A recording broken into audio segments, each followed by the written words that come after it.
आप सभी लर्नर और व्यूअर का तारा इन्फो सिस्टम के यूट्यूब चैनल में मैं राजीव आप लोगों का हार्दिक स्वागत करता हूं। आज से हम लोग कंप्यूटर्स की एक पेपर्स को ऑनलाइन क्लास के रूप में लेकर के आ रहे हैं, जिस पेपर का नाम टैली है। तो इस पेपर्स के बारे में आज से हम इस क्लास को बिगिन करेंगे, टैली को ऑनलाइन क्लास के मोड में। तो सबसे पहले तो टैली में जानते हैं जो टैली होता क्या है, टैली में कैसे हम लोग अपने ट्रांजैक्शन जो भी लेन देन होता है उसको रिकॉर्ड करते हैं। Tally actually basic accounting package होता है।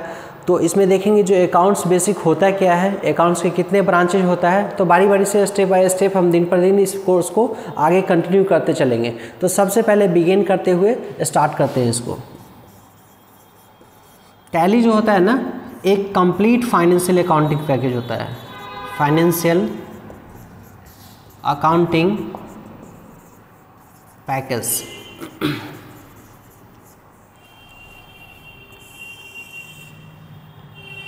अकाउंट्स की जो होती है ना, वो तीन ब्रांचेज होती है। एक होता है फाइनेंशियल अकाउंट, दूसरा होता है कॉस्ट अकाउंट और तीसरा होता है मैनेजमेंट अकाउंट।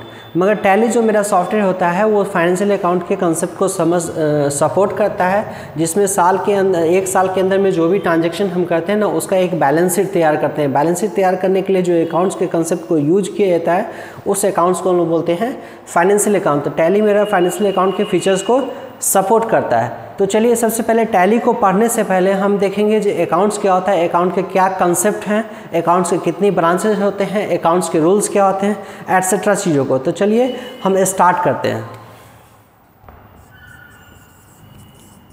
सबसे पहला कंसेप्ट होता है अकाउंट्स। अकाउंट को इंग्लिश में हिंदी में बोला गया है लेखा, या फिर इसको लेखाशास्त्र आप बोल सकते हैं। तो टैली को पढ़ने से पहले जब तक मेरे पास अकाउंट का बेस नहीं होगा तब तक टैली हमें समझ में नहीं आएगा। तो सबसे पहले अकाउंट्स होता क्या है इसको हम लोग देखते हैं। जो भी बिजनेस हो, कोई भी व्यवसाय आप करते हैं या फिर घर के दैनिक जीवन के वर्क को करते हैं, उसको अपने रजिस्टर में एक डायरी मेंटेन करके रखने की क्रिया को हम एक तरह से अकाउंट्स बोलते हैं। जैसे आपका बैंकों में खाता होता है, अकाउंट्स होते हैं, किसी भी बैंक्स में रहे तो उसकी ट्रांजैक्शन को आप कीजिएगा, ट्रांजैक्शन रिकॉर्ड कीजिएगा। तो जब उसकी स्टेटमेंट आप बैंक से निकालते हैं तो वो भी अकाउंट की स्टेटमेंट होती है। आप घरों में अपने काम करते हैं, घर में पैसा आता है, उसको खर्च करते हैं तो उसकी एक डायरी मेंटेन करते हैं, तो वो अकाउंट होता है। आप किसी व्यवसाय को देख लें, एक दुकानदार जो होता है, दुकानदार जो एक रजिस्टर रखता है उसको भी एक अकाउंट बोलते हैं। आप स्कूल कॉलेजेस में चले जाइए, बच्चों के लिए एडमिशन फॉर्म का जो रिसिप्ट होता है, स्टाफ की सैलरी की जो रजिस्टर होती है, ये सारा जो मेंटेन होता है ना जिस डायरी में, उसी डायरी को हम लोग क्या बोलते हैं, अकाउंट्स के कंसेप्ट को बोल सकते हैं, जिसको कि लेखाशास्त्र बोला गया है। और इसी सारे ट्रांजैक्शंस को अगर हम कंप्यूटर के ज़रिए करें तो उसके लिए जो सबसे आसान और सबसे अच्छा सॉफ्टवेयर लाया गया है वो होता है टैली। तो अकाउंट का डिफिनेशन अलग अलग साइंटिस्ट ने अलग अलग रूप से इसको क्लासिफाइड और बताया गया है। तो कुछ साइंटिस्ट के डिफिनेशन को अभी हम बोर्ड पे देखने जा रहे हैं, तो आप लोग भी देखिए और इसको लिख लीजिएगा। जहाँ भी डाउट हो तो आप हमसे पूछ सकते हैं। कुछ क्लासेस कुछ दिन धीरे धीरे क्लास की कंटिन्यूटी होने के बाद किसी एक दिन को रख देंगे लाइव क्लासेस, ताकि आप उसमें ग्रुप डिस्कशन कर सकते हैं। नहीं तो कोई डाउट्स लगे तो कमेंट बॉक्स में आप आसानी से पूछ सकते हैं हमसे। तो चलिए स्टार्ट करते हैं।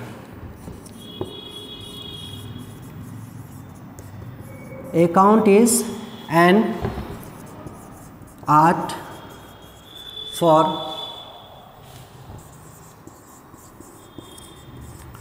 recording, classifying,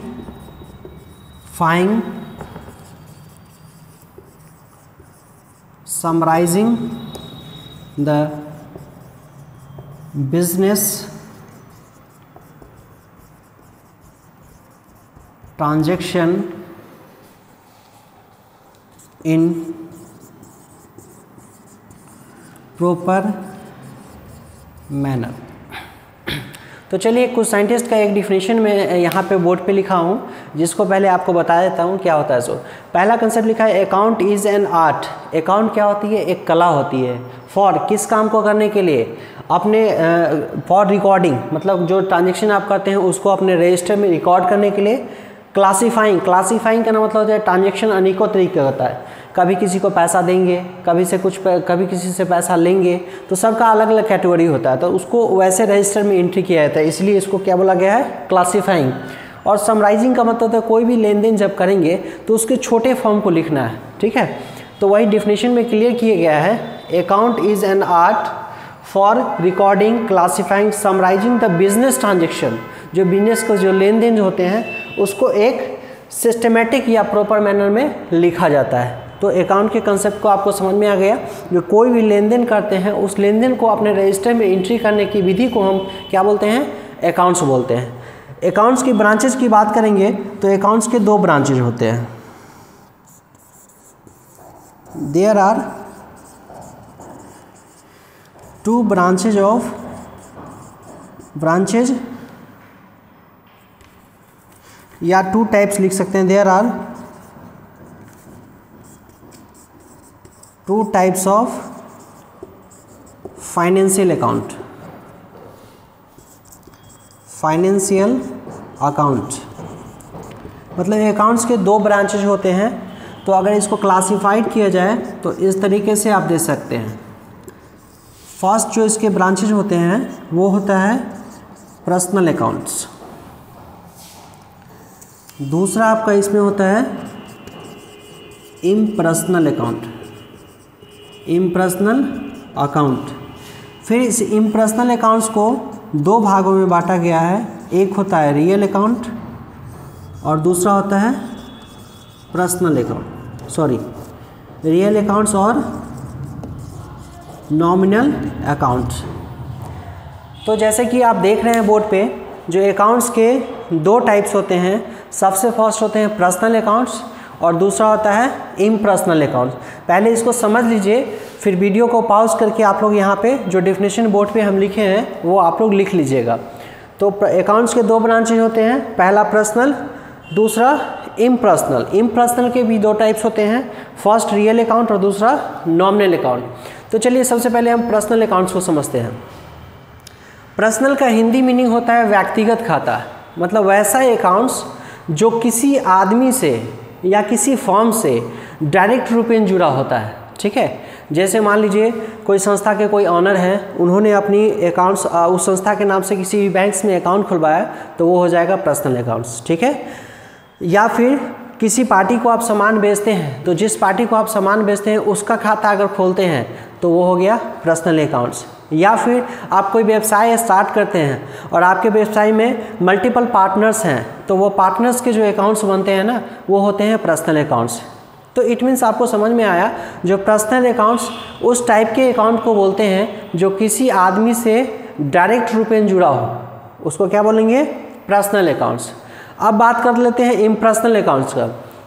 तो इम्पर्सनल अकाउंट्स जो संस्था के का ट्रांजेक्शन हम करते हैं वो संस्था का ही अकाउंट होता है, ठीक है, बट वो किसी आदमी से पार्टिकुलरली जुड़ा नहीं होता है। जैसे मान लीजिए आप एक व्यवसाय चलाते हैं, कोई भी व्यवसाय, स्कूल, कॉलेज, कंप्यूटर इंस्टीट्यूट या फिर कोई हॉस्पिटल्स, तो मान लीजिए उस हॉस्पिटल्स में या स्कूल कॉलेज में आने वाले फर्नीचर भी तो संस्था का ही है, संस्था के जो ऑनर होते हैं उनकी फर्नीचर होती है, मगर वो पहले उस संस्था के ऑनर के आने से पहले उस संस्था के होते हैं। मतलब कि आपको समझ में आ गया, पर्सनल अकाउंट वो अकाउंट होता है जो किसी संस्था से डायरेक्ट रूप में जुड़ा हो, और इम्पर्सनल अकाउंट वो होता है जो वो उस आदमी से तो जुड़ा है मगर वो उस आदमी से बाद में पहले उस संस्था से जुड़ा होता है। जैसे मान लीजिए संस्था की जो भी प्रॉपर्टीज़ है वो सारी प्रॉपर्टीज़ पहले संस्था की होगी और फिर संस्था के ऑनर की होगी, ठीक है। तो उस तरह के जो भी अकाउंट्स होते हैं उसको हम लोग बोलते हैं इम्पर्सनल अकाउंट्स। आगे कुछ एग्जांपल्स देखेंगे तो आपको ये डिफिनेशन क्लियर हो जाएगा। इसमें भी 2 चीज़ होता है, एक होता है रियल अकाउंट और दूसरा होता है नॉमिनल अकाउंट। तो रियल अकाउंट का हिंदी मीनिंग होता है वास्तविक खाता और नॉमिनल का मतलब होता है अवास्तविक खाता। तो इसको हम आगे डिस्कशन कर रहे हैं। डिस्कस करने के बाद आप लोग का ये कंसेप्ट 100% क्लियर हो जाएगा जो किस अकाउंट्स को क्या बोलते हैं। तो चलिए मिटाते हैं इसको।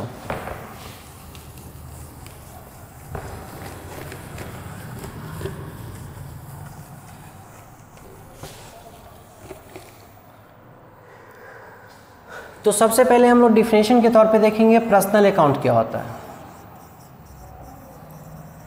पर्सनल अकाउंट, चलिए सबसे पहले डिफाइन कर लेते हैं, उसके बाद फिर आप लोगों को समझाएंगे। सच types of account which are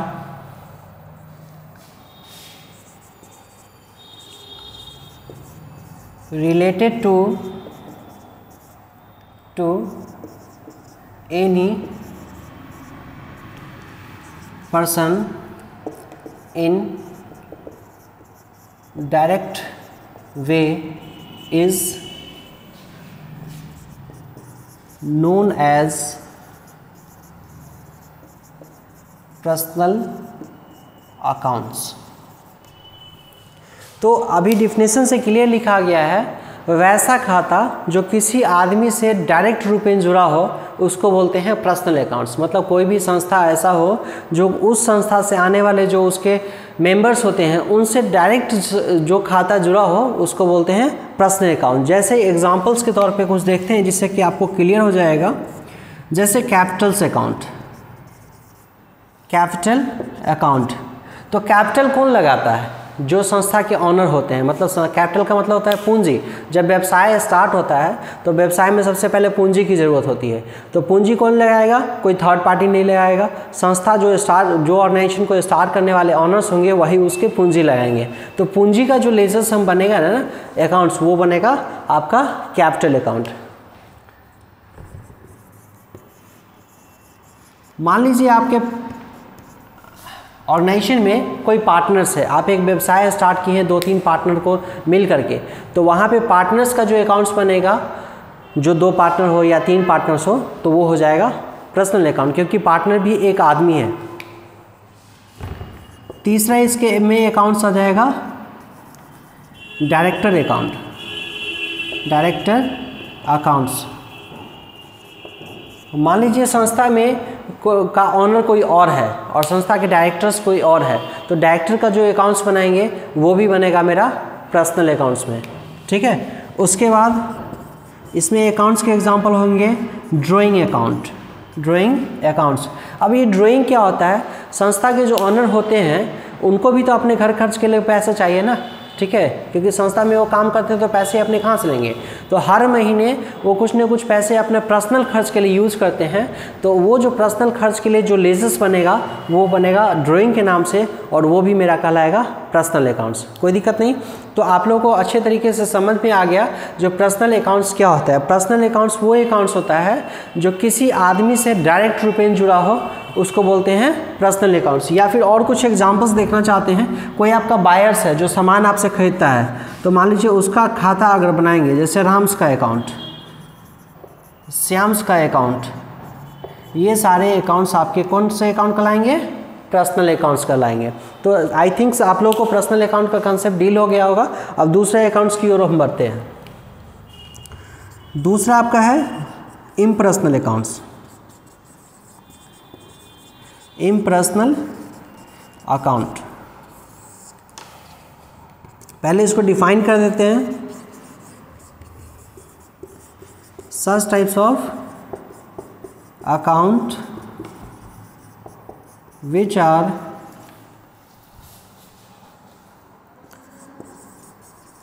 related to any person in indirect way is known as impersonal account. वैसा खाता जो किसी आदमी से तो जुड़ा है बट इनडायरेक्ट वे में नहीं है। डायरेक्ट वे में नहीं है मतलब कि इनडायरेक्ट वे में है। जैसे इनडायरेक्ट वे होता क्या है? आपको मान लीजिए किसी आदमी से कोई काम करवानी है, ठीक है, थर्ड पार्टी आदमी से, और उसको आप नहीं जानते हैं, बट आपका दोस्त उस आदमी को जानता है, तो आप दोस्त के माध्यम से उसके पास पहुंचते हैं, तो उस आदमी के लिए वो आदमी आपके लिए क्या होता है? इनडायरेक्ट होता है। मतलब जिस आदमी को हूबहू डायरेक्टली हम नहीं जानते, किसी के थ्रू जानते हैं, तो उसको क्या बोलते हैं? इनडायरेक्ट। क्लियर? तो यहाँ भी वही बात होता है, जो इनडायरेक्ट वे में जितने भी अकाउंट्स होते हैं वो सारे के सारे संस्था के ऑनर के ही होते हैं, मगर पहले संस्था के ऑनर के न होकर के पहले वो संस्था का होता है, तो वो सारे को बोलेंगे इनडायरेक्ट अकाउंट। तो ये सारे डिफिनेशंस को आप नोट कर लीजिए वीडियो पॉज करके। फिर आगे हम लोग देखेंगे रियल अकाउंट्स क्या होता है और नॉमिनल अकाउंट्स क्या होता है। तो चलिए इसको मिटाते हैं।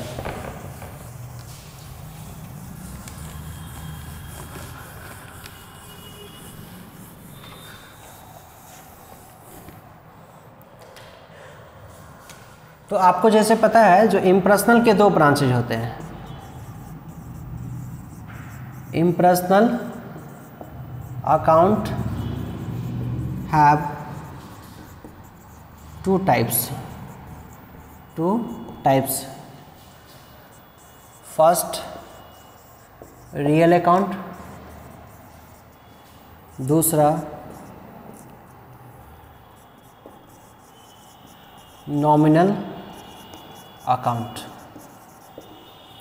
जिसमें सबसे फर्स्ट हम देखेंगे रियल अकाउंट का। रियल अकाउंट जैसे कि इम्प्रेशनल अकाउंट्स के बारे में आप समझे, जो वो अकाउंट्स जो किसी आदमी से तो जुड़ा होता है बट डायरेक्ट वे में नहीं, इनडायरेक्ट वे में होता है, जिसमें सबसे पहले हम उदाहरण के तौर पे देखते हैं रियल अकाउंट। रियल वर्ड का मीनिंग्स होता है वास्तविक, ठीक है। तो आपके संस्था में आने वाले वो सारे चीज़ों जो वास्तविकता को दिखाता है, और वास्तविकता जनरली दिखता है एसेट्स के रूप में, ठीक है। तो रियल अकाउंट्स में वो सारे अकाउंट्स आएंगे जो वास्तविकता को डिनोट कर रहा है, और वास्तविकता में मेरा चला आएगा सारे के सारे एसेट्स। जैसे मान लीजिए हमारे एक ऑफिस है, उस ऑफिस में आने वाले बिल्डिंग जो दिखता है, जो ये वास्तविक में दिख रहा है, उसमें आने वाले फर्नीचर, फैंस, कंप्यूटर्स, जो भी ऐसे आपके बोर्ड्स, मार्कर या जो भी ऐसे चीज़ होते हैं, स्टेशनरी या फिर मशीनरी, जो रियलिटी में वास्तविकता को दिखाता है, वो सारे आएंगे रियल अकाउंट में। तो एक लाइन में इसके डेफिनेशन को देखा जाए तो संस्था में, जो किसी भी ऑर्गेनाइजेशन में जो आप काम करते हैं, उस संस्था में आने वाले जो भी एसेट्स होते हैं, एसेट्स में इंक्लूडिंग कैश भी होता है, और आपके जो फिक्स एसेट्स होते हैं वो सारे चीज़ आते हैं। तो जितने भी एसेट्स होंगे वो सारे के सारे आपके कहलाएंगे रियल अकाउंट्स। एसेट्स का मतलब सीधा सीधा समझिए तो संपत्ति होता है। संपत्ति की भी अनेकों कैटेगरियाँ होती है, टैली में उतना ज़्यादा जिक्र नहीं करना है, मगर थोड़ा बहुत हम आपको बता देते हैं। जैसे वो एक तो होता है फिक्स एसेट्स, जिसमें आपका कंप्यूटर, फर्नीचर, बिल्डिंग ये सब आ जाएगा। दूसरा होता है करेंट एसेट्स, जिसमें आपका कैश आ जाएगा, बैंक्स आ जाएगा, ठीक है। तीसरा आपका डिपॉजिट एसेट्स होता है। डिपॉजिट एसेट्स का मतलब होता है जैसे मकान मालिक को आप अग्री देते हैं, टेलीफोन कनेक्शन के लिए आप कुछ सिक्योरिटी देते हैं, या फिर बिजली बिल के लिए कुछ सिक्योरिटी देते हैं। तो ये जितने टाइप्स के एसेट्स हो जाएंगे, सारी की सारी एक एसेट्स है, और ये सारे एसेट्स आपके कहलाएंगे रियल अकाउंट में, क्योंकि इसकी एक वास्तविकता रूप होती है। तो चलिए डिफरेंशिएशन से देखते हैं।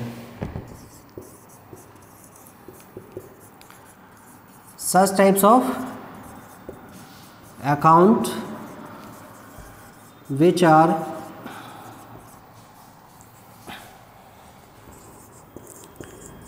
related to all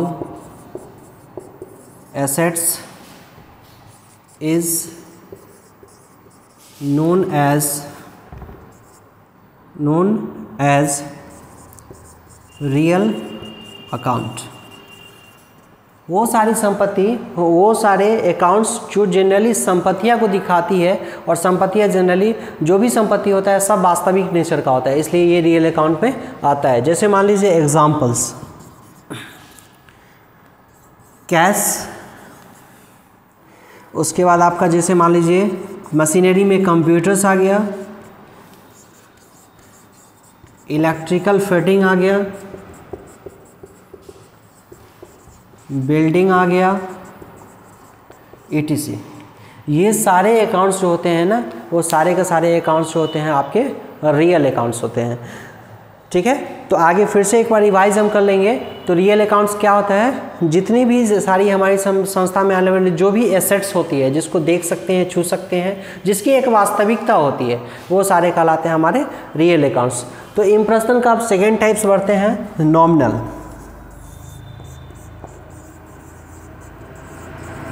nominal accounts. अब नॉमिनल अकाउंट क्या होता है, रियल अकाउंट का मतलब वास्तविक होता है, और नॉमिनल का मतलब अवास्तविक होता है, मतलब रियलिटी से उसका जस्ट उल्टा हो गया। मतलब रियलिटी में जो जैसे फर्नीचर के कहते हैं ये दिखता है तो दिखता है, इसकी एक रियलिटी होती है। नॉमिनल में रियलिटी का कोई वास्ता नहीं होता है, क्योंकि जस्ट इसका अपोजिट होता है, उल्टा होता है। तो नॉमिनल अकाउंट में आने वाले जितने भी चीज़ होते हैं उसको ना आप देख सकते हैं ना आप छू सकते हैं, सिर्फ हम उसको महसूस करते हैं कि ये काम हो रहा है।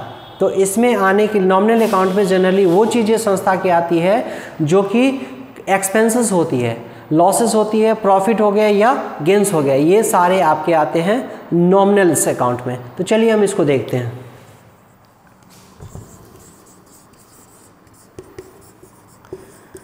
Such types of account which are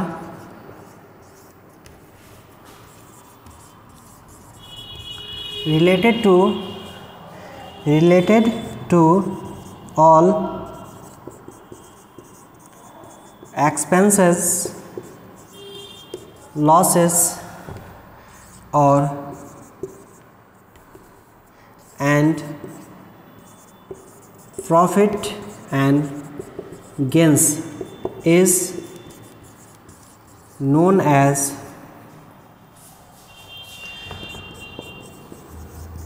nominal account। तो चलिए यहाँ पे लिखा गया है जो नॉमिनल अकाउंट वो अकाउंट होता है जो संस्था में आने वाली जो भी खर्च होती है, ठीक है, या जो लॉसेस होती है या जो प्रॉफिट होता है या गेंस होता है, वो सारे आपके आते हैं किस में, नॉमिनल में। तो सबसे पहले लॉसेस और एक्सपेंसेस के बारे में देख लेते हैं। यहाँ पे दो वर्ड्स है, एक फर्स्ट वर्ड है एक्सपेंसेस, दूसरा लॉसेस, प्रॉफिट एंड गेंस। तो चलिए पहले एक्सपेंस की बात कर लेते हैं, एक्सपेंस एंड लॉस। तो एक्सपेंस का मतलब होता है खर्च और लॉस का मतलब होता है हानि।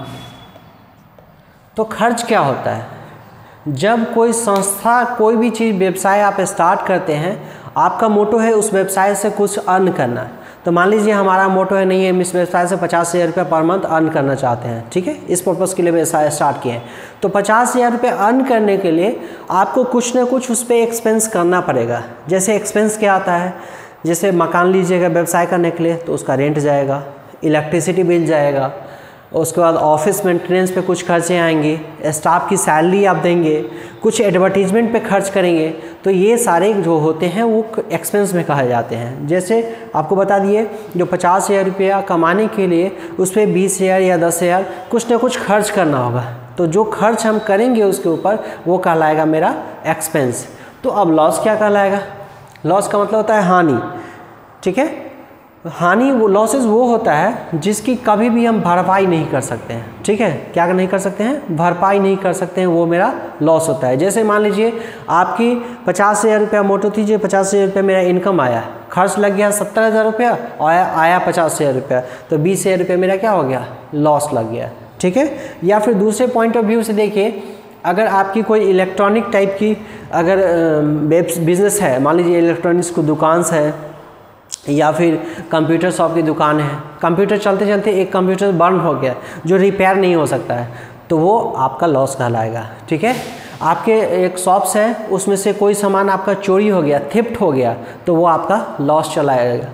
आप एक किराने की दुकान चलाते हैं, वहाँ पे सरसों तेल हो गया, बिस्किट्स हो गया, कोई भी ऐसे आइटम्स हैं जिसको कि मूसा ने काट दिया, तो वो आपका कस्टमर नहीं लेगा, ठीक है, तो वो आपका लॉस चला जाएगा। तो लॉस वो चीज़ होता है जिसकी हम कभी भी भरपाई नहीं कर सकते हैं, और एक्सपेंसेस वो होता है जो हम कमाने के लिए कुछ उस पर खर्च करना पड़ता है, डैट फॉर एक्सपेंसेस। तो ये दो टर्म्स आपको समझ में आ गया। अब अगली टर्म्स हम देखते हैं, profit and gains. Profit and gains, profit क्या होता है, कोई भी संस्था पे काम करते हैं हम खर्च करते हैं एक्सपेंसेस के रूप में। अगर 5,000 रुपया खर्च किया और 10,000 रुपया हमको आया, तो वो 5,000 रुपया मेरा प्रॉफिट होता है, ठीक है। और गेंस किसको बोलेंगे, तो गेंस होता है एकाएक लाभ, जिस लाभ की, जिस पैसे की आपको कोई उम्मीद नहीं थी और वो पैसा आपके पास आ गया।